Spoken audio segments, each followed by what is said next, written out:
Your YouTube channel 5 my self Priyanka Sahu. हमने last lecture में रस स्टार्ट की थी, रस की डेफिनेशन देखी थी, रस के प्रकार देखे थे। रस क्या होता है? किसी काव्य को पढ़ने, सुनने या देखने से पाठक श्रोता को जिस आनंद की अनुभूति होती है उसे रस कहते हैं। रस के 11 प्रकार हैं। वैसे तो 9 थे, फिर उसमें 2 एक्स्ट्रा रस के टाइप्स जोड़े गए हैं, एक वात्सल्य रस और एक भक्ति रस। रस के 4 भेद होते हैं: स्थायी भाव, विभाव, अनुभाव और संचारी भाव। स्थायी भाव वे भाव होते हैं जो हृदय के हृदय में स्थायी रूप से विद्यमान होते हैं, उन भावों को स्थायी भाव कहते हैं।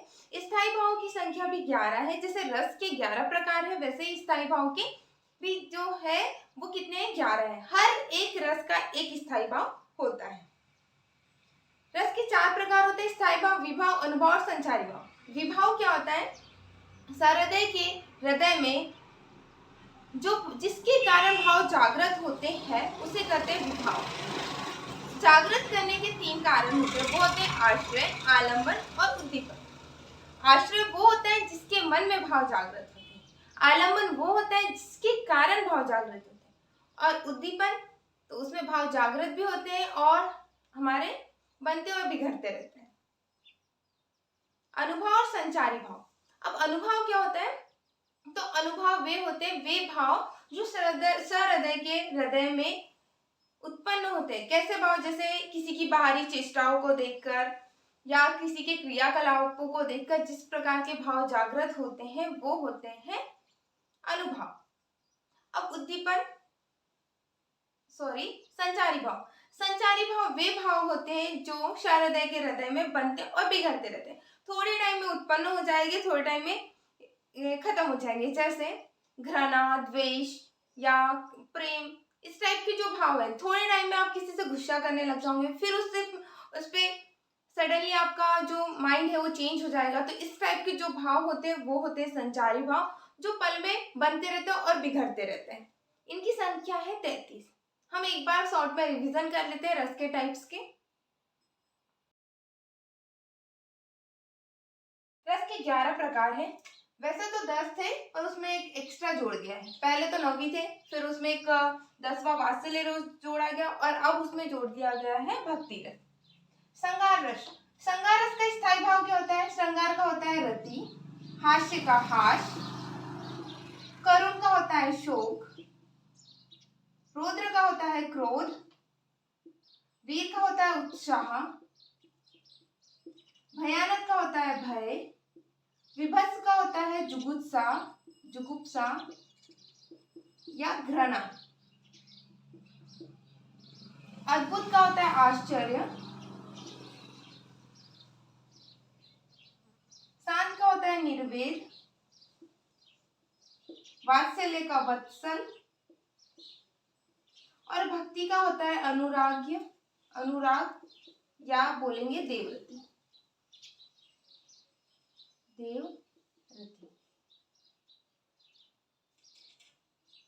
रस के 11 प्रकार होते हैं और 11 स्थायी भाव होते हैं। श्रृंगार का होता है रति, हास्य का हास, करुण का शोक, रौद्र का क्रोध, वीर का उत्साह, भयानक का भय, विभत्स का जुगुप्सा, अद्भुत आश्चर्य, शांत निर्वेद, वात्सल्य वत्सल, भक्ति, अनुराग या देवरति। अब ये श्रृंगार रस क्या होता है?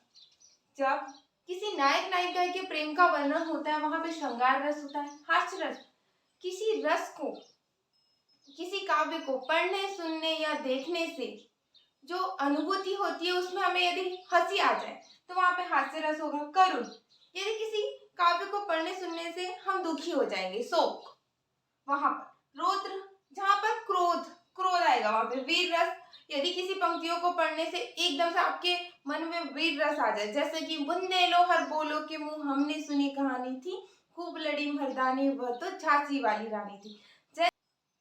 जब भी झांसी की रानी का जिक्र होता है तो हमारे अंदर एक उत्साह जागृत हो जाता है, वीर रस की उत्पत्ति होती है। क्यों? क्योंकि जो झांसी की रानी थी उन्होंने अंग्रेजों को खदर डाला था। एक नारी होने के बावजूद उन्होंने उनसे मरते दम तक क्या किया था? युद्ध लड़ा था। भयानक रस, जिन काव्य को पढ़ने, सुनने या देखने से भय लगे, हम भयभीत हो जाए, डर जाए, वहां पर भयानक रस होगा।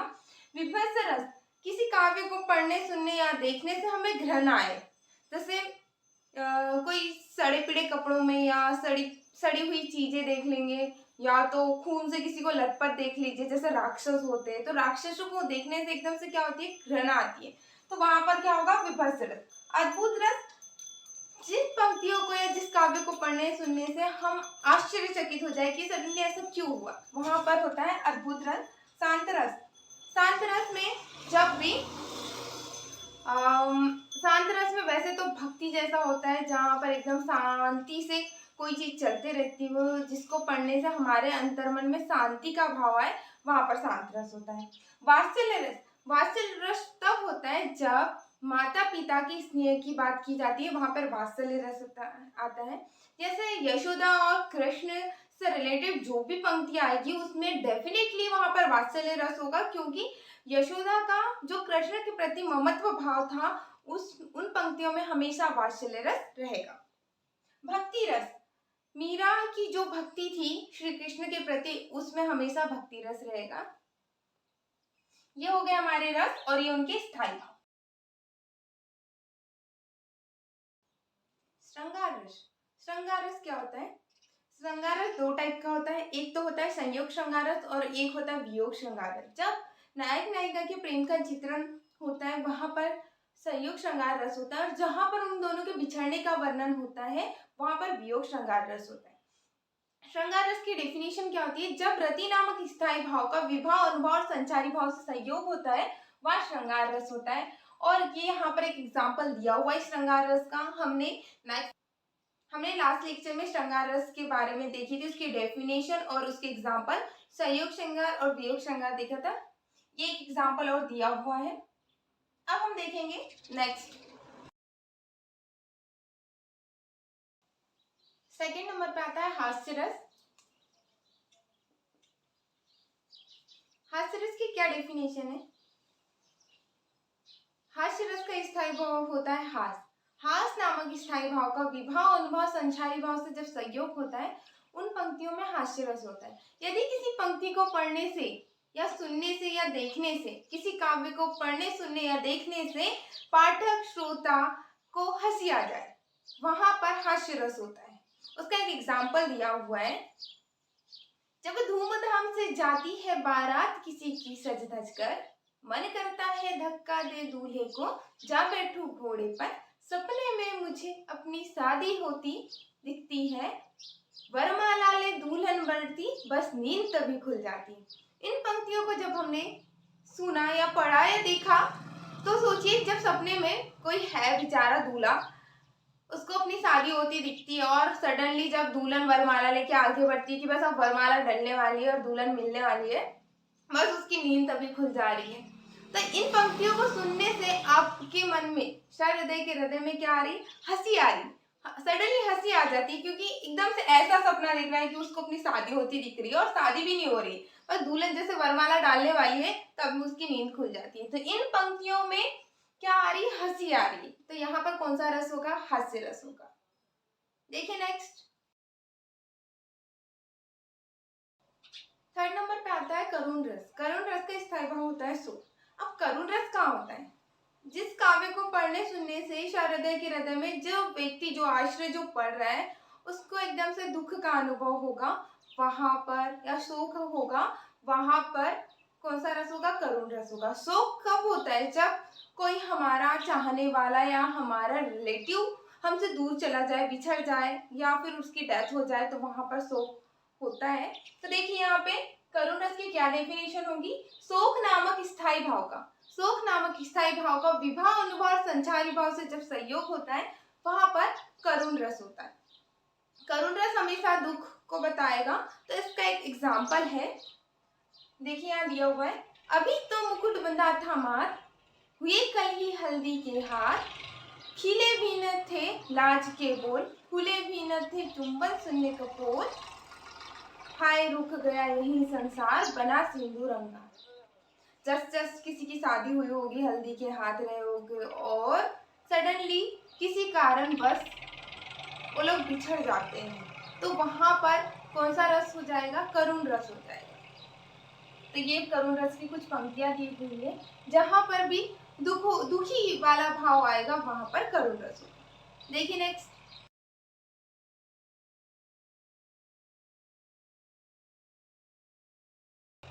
फोर्थ नंबर पे आता है रौद्र रस। रौद्र रस का स्थायी भाव होता है क्रोध। क्रोध नामक स्थायी भाव का विभाव अनुभाव संचारी भाव से जब संयोग होता है वहां पर रौद्र रस होता है। क्रोध लिख दिया, सॉरी, रौद्र रस होगा, रौद्र रस होता है। जिस काव्य को पढ़ने या सुनने से क्रोध आ जाए, क्रोध आ जाए, वहां पर कौन सा रस होगा? रौद्र रस होगा। एग्जाम्पल क्या है? उस काल भरे क्रोध के तन कांपने उसका लगा, मानो हवा के जोर से सोता हुआ सागर जगा। उसका क्रोध, उसके क्रोध को देखकर जो सो रहा था सागर, सागर हमारा जो समुद्र है वो सो रहा था, उस क्रोध, उसके क्रोध को देखकर वो सोते हुए भी क्या हुआ? जाग गया। इतना भयानक उसका क्रोध था। तो जिस काव्य को या जिन पंक्तियों को पढ़ने पर क्रोध आ जाए, क्रोध का भाव आए, वहां पर कौन सा रस होता है? रौद्र रस होता है। देखिए नेक्स्ट, फिफ्थ नंबर पे आता है वीर रस। वीर रस का स्थायी भाव होता है उत्साह। जहां पर किसी काव्य को पढ़ने, सुनने या देखने से पाठक श्रोता के मन में उत्साह जागृत हो, जैसे देश प्रेम की भावना जागृत हो, किसी काव्य को पढ़ने से वहां पर भी वीर रस होगा, और एक उत्साह जागृत होगा, वहां पर भी वीर रस होगा। जैसे कि स्वतंत्रता दिवस और गणतंत्र दिवस के दिन हर एक देश के नागरिक के मन में उत्साह जागृत होता है, वीर रस जागृत होता है। वैसे ही किसी काव्य को पढ़ने, सुनने या देखने से उत्साह जागृत होगा, वहां पर वीर रस होगा। इसकी डेफिनेशन देख लीजिए। जब उत्साह नामक स्थायी भाव का विभाव अनुभव संचारी भाव से संयोग होता है वहां पर वीर रस होता है। जहां पर भी देशभक्ति की बात की जाए वहां पर डेफिनेटली वीर रस होगा। जब भी वीर रस की बात की जाती है तो सबसे पहले नाम आता है झांसी की रानी का। झांसी की रानी ने नारी होने के बावजूद भी अंग्रेजों से युद्ध लड़ा था। तो उनके लिए कुछ पंक्तियां हैं। चमक उठी सन 57 में वह तलवार पुरानी थी, बुंदे लोहर बोलो के मुंह हमने सुनी कहानी थी, खूब लड़ी मर्दानी वह तो झांसी वाली रानी थी। इन पंक्तियों को जब हम सुनते हैं तो वहां पर एकदम से उत्साह का भाव जागृत होता है। इन पंक्तियों में कौन सा रस है? वीर रस है। और 15 अगस्त और 26 जनवरी के टाइम, मतलब स्वतंत्रता दिवस और गणतंत्र दिवस के टाइम नारे लगाए जाते हैं। सारे जहां से अच्छा हिंदुस्तान हमारा, हम बुलबुले हैं इनकी गुलसिता हमारा। इन पंक्तियों को भी जब हम पढ़ते हैं तो जो देश के नागरिक हैं उनके मन में उत्साह का भाव जागृत होता है। और एक एग्जाम्पल, वह खून कहो किस मतलब का जिसमें उबाल का नाम नहीं, वह खून कहो किस मतलब का जो आ सके देश के काम नहीं। ये 3 एग्जाम्पल हमने बताए, वो वीर रस को बता रहे हैं, क्योंकि इन पंक्तियों को पढ़ने, सुनने या देखने से पाठक श्रोता के हृदय में उत्साह नामक स्थायी भाव उत्पन्न होता है। जब उत्साह नामक स्थायी भाव का विभाव अनुभव और संचारी भाव से संयोग होता है वहां पर कौन सा रस होता है? वीर रस होता है। देखिए नेक्स्ट,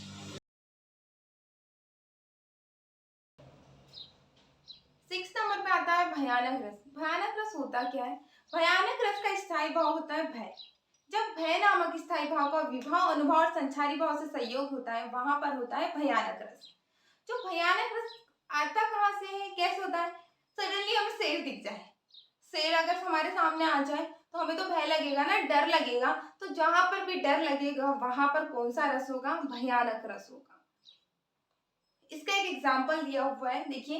एक और अजगरी लखी एक और मृगराही, एक और अजगरी लखी एक और मृगराही, विकल बटूही बीच में परियो मूर्छा खाए। एग्जाम्पल दिया हुआ है, मतलब कि एक और अजगर है, एक और अजगरी रखी, एक और मृगराही, और एक तरफ क्या है? मृग है। और देखो एक साइड अजगर रहेगा और एक साइड मगरमच्छ रहेगा, और विकल बटूही बीच में परियो मूर्छा खाए, मतलब इधर भी पता है कि इधर अजगर है और दूसरी साइड मगर है, मरना तो निश्चित है।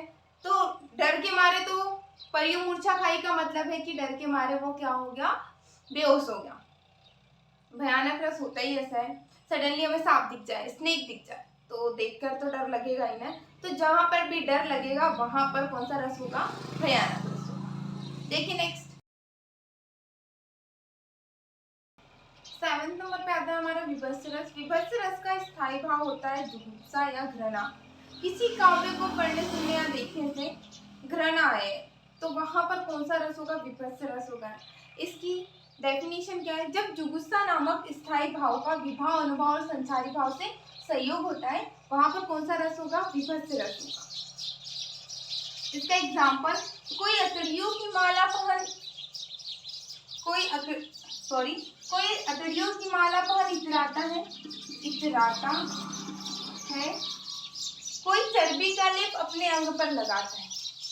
अतड़ियों की माला जो पहनता है वो तो राक्षस होते हैं और राक्षस को देखने पर वैसे ही घृणा आती है, क्योंकि जो राक्षस होता है उनका जो लुक होता है वो थोड़ा अजीब ही लगता है, उनको देख के घृणा आती है। जिनको देख के घृणा आए या किसी काव्य को पढ़ने से भी घृणा वाला भाव आए वहां पर डेफिनेटली कौन सा रस होगा? विभत्स रस होगा।